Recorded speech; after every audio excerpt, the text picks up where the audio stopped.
Secret Garden, Chapter 2. Mistress Mary Quite Contrary.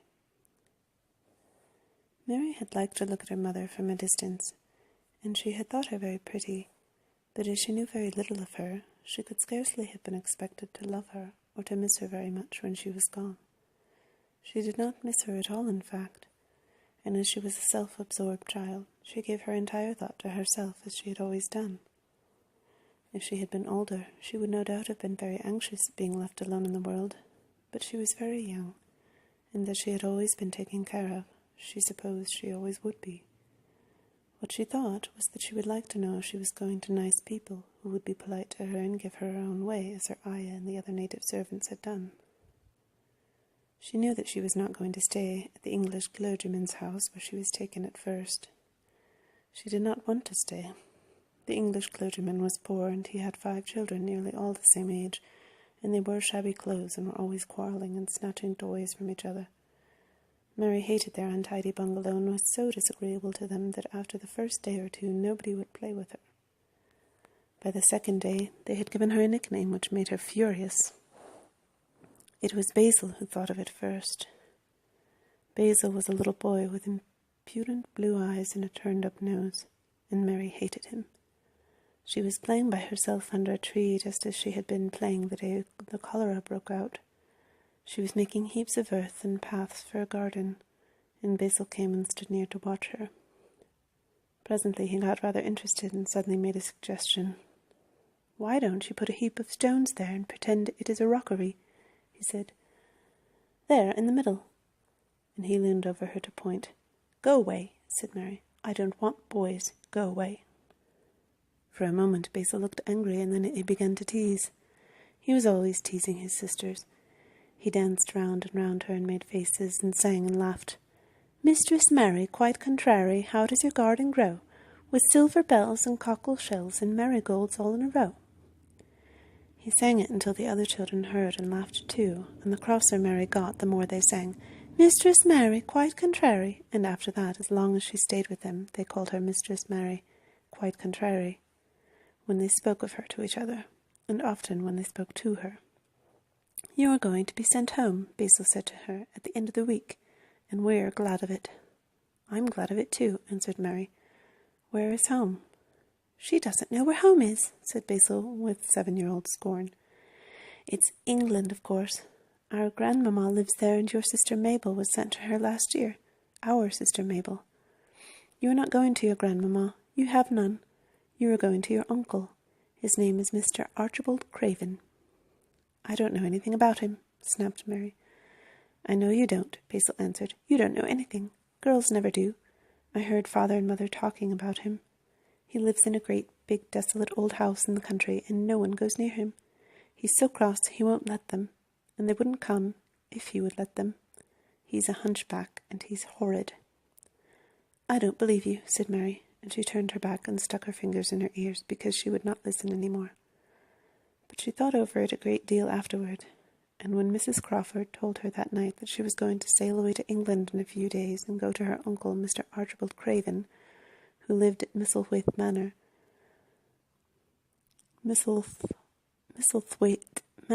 she looked so stony and stubbornly uninterested that they did not know what to think about her.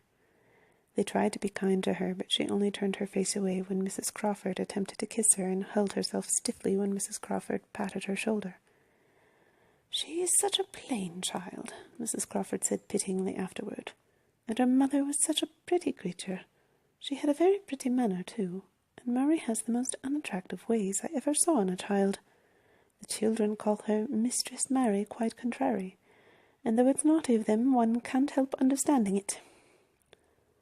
Perhaps if her mother had carried her pretty face and her pretty manners oftener into the nursery, Mary might have learned some pretty ways too. It is very sad now the poor beautiful thing is gone, to remember that many people never even knew that she had a child at all. "I believe she scarcely ever looked at her," sighed Mrs. Crawford. "When her ayah was dead, there was no one to give a thought to the little thing. Think of the servants running away and leaving her all alone in that deserted bungalow. Colonel McGraw said he nearly jumped out of his skin when he opened the door and found her standing by herself in the middle of the room." Mary made the long voyage to England under the care of an officer's wife who was taking her children to leave them in a boarding school. She was very much absorbed in her own little boy and girl, and was rather glad to hand the child over to the woman Mr. Archibald Craven sent to meet her in London. The woman was his housekeeper at Misselthwaite Manor, and her name was Mrs. Medlock. She was a stout woman with very red cheeks and sharp black eyes.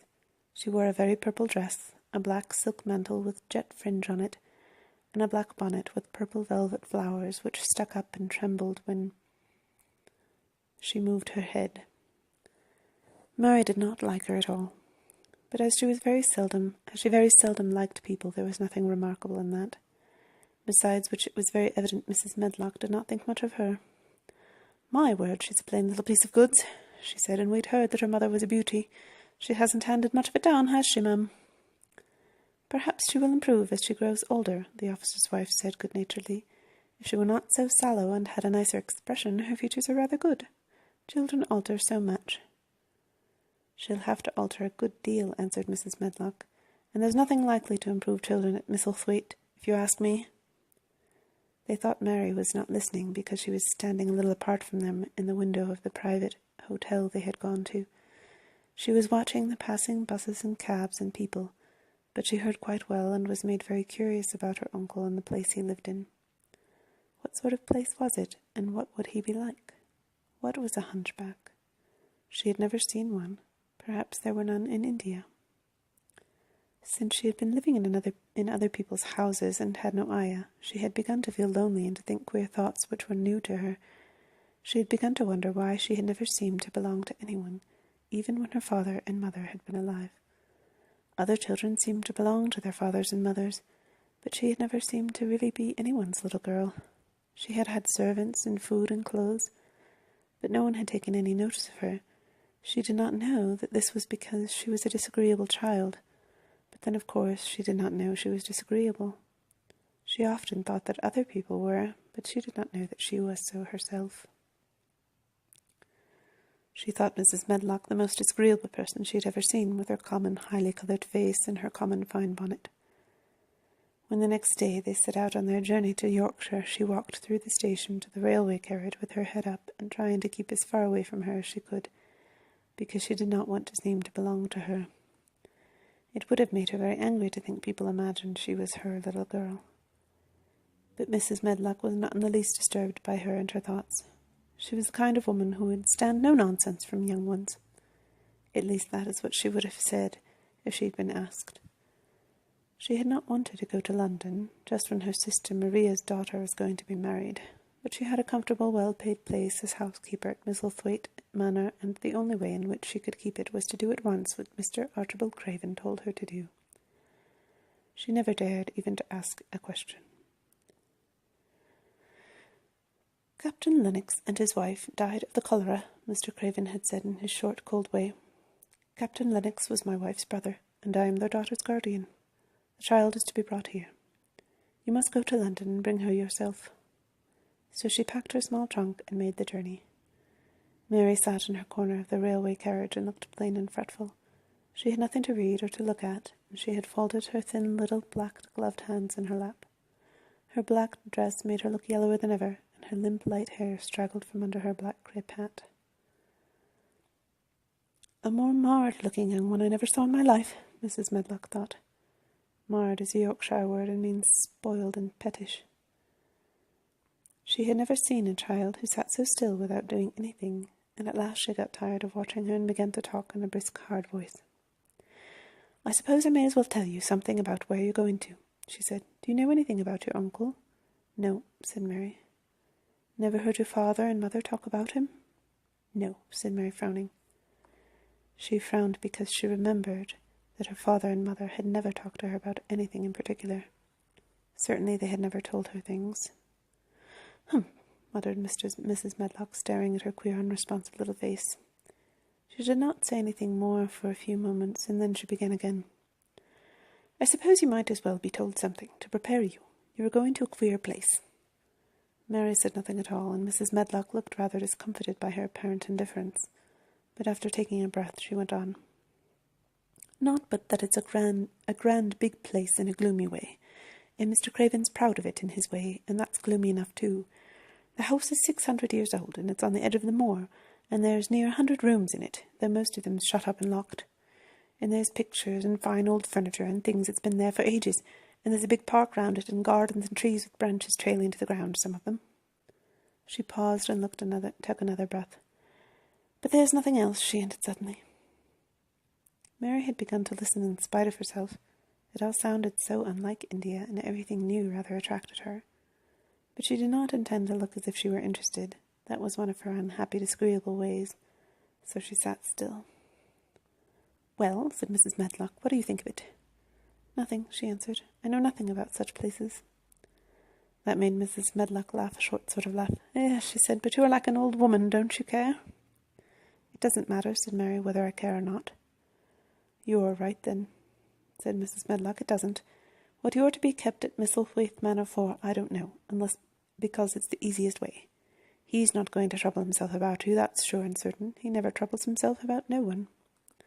She stopped herself as if she had just remembered something in time.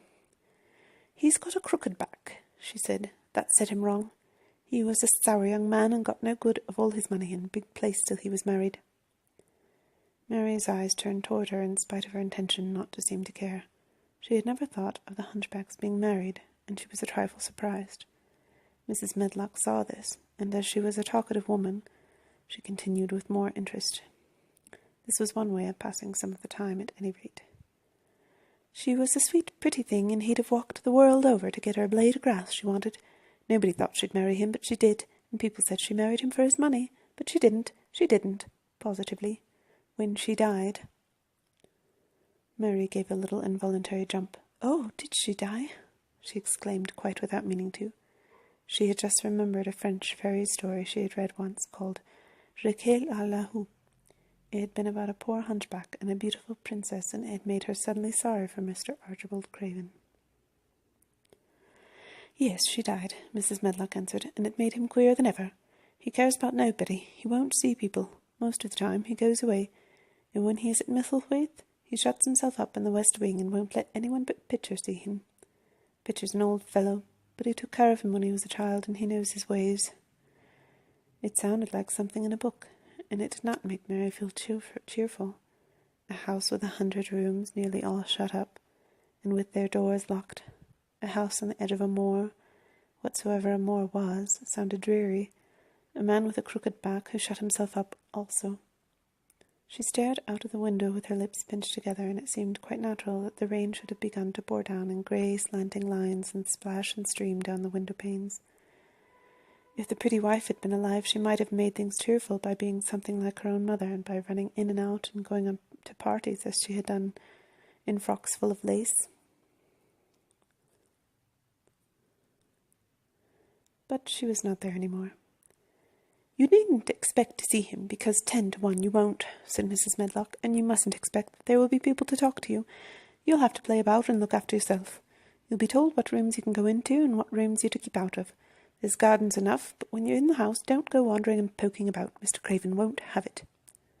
"I shall not want to go poking about," said sour little Mary, and just as suddenly as she had begun to be rather sorry for Mr. Archibald Craven, she began to cease to be sorry, and to think he was unpleasant enough to deserve all that had happened to him. And she turned her face toward the streaming panes of the window of the railway carriage, and gazed out at the grey rainstorm which looked as if it would go on forever and ever. She watched it so long and steadily that the greyness grew heavier and heavier before her eyes, and she fell asleep.